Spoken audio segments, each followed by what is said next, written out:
Politician ಆಗಿ ಬರೀ ದುಡ್ಡು ಮಾಡೋದ್ ಬಿಟ್ಟು ಜನರಿಗೆ ಒಳ್ಳೇದ್ ಮಾಡಕ್ ಹೋದ್ರೆ ಹಿಂಗೆ ಆಗೋದು ನೋಡಿ.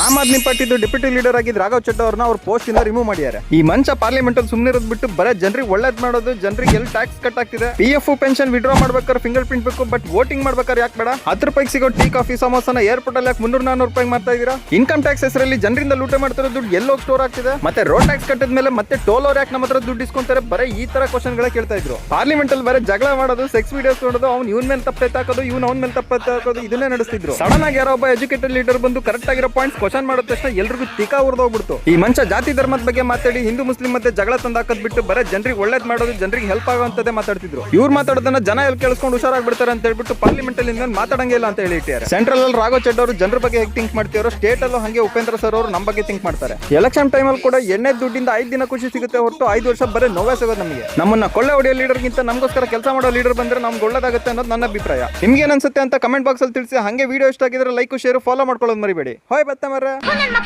ನಿಜ ಹೇಳಿ ಅಂತೀರಾ? ನಿಜ